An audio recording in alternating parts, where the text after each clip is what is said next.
Història. La utilització de la vela llatina com a mitjà de propulsió per a les embarcacions a la Mediterrània podem aproximar entre 1.500 a 2.000 anys d'història.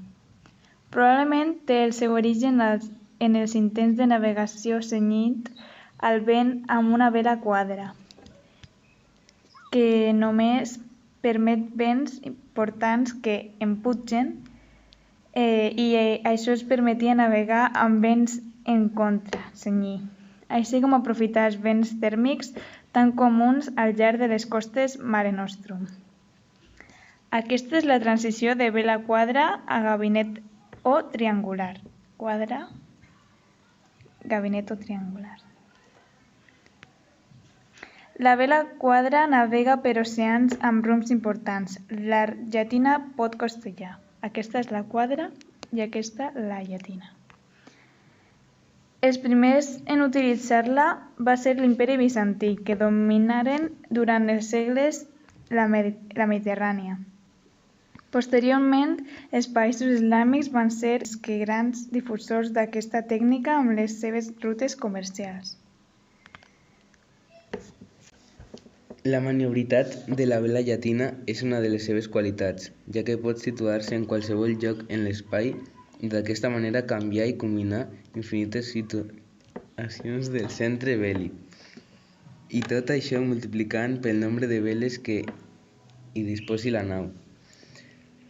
La vela llatina té moltes parts, però bàsicament es tracta d'una vela triangular amb un costat, el gràtil, agafat a una antena, el qual està subjecte al màstil.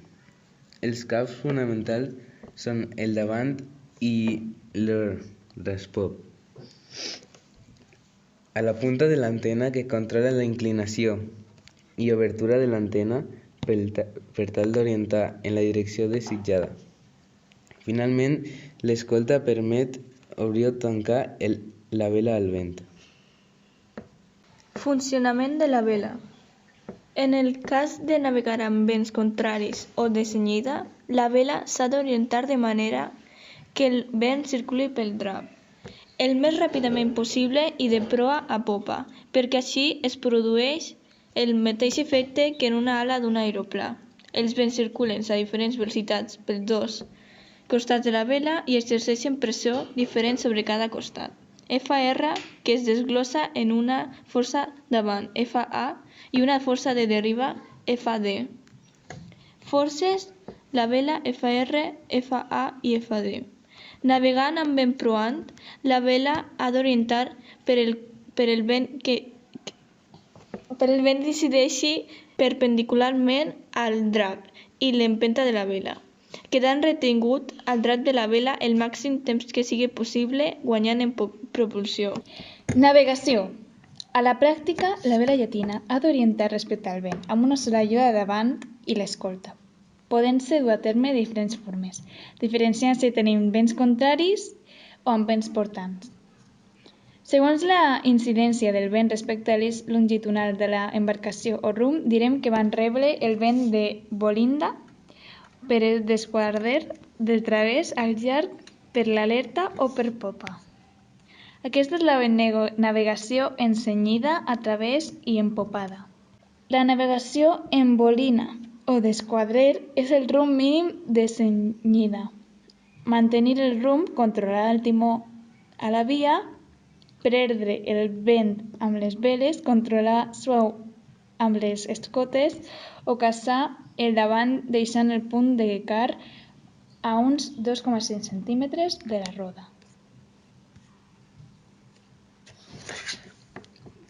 A mesura que anem obrint, cal deixar anar una mica el davant i controlar el caçat de l'escolta per aconseguir un major embossament i fer que agafi la suficient empenta. Llarg o empopada. Des d'aquest moment navegarem amb un rumb portant i per això cal recordar que el vent d'incidir perpendicularment a l'embossament del drap o vela. Així obtindrem el màxim de rendiment i tan sols aconseguirem orientant l'antena com cal. Aquesta és una explicació de tot el que hem explicat anteriorment. La distribució al llarg de popa i per l'aleta. Esperem que us hagi agradat la nostra presentació. Gràcies per la vostra atenció.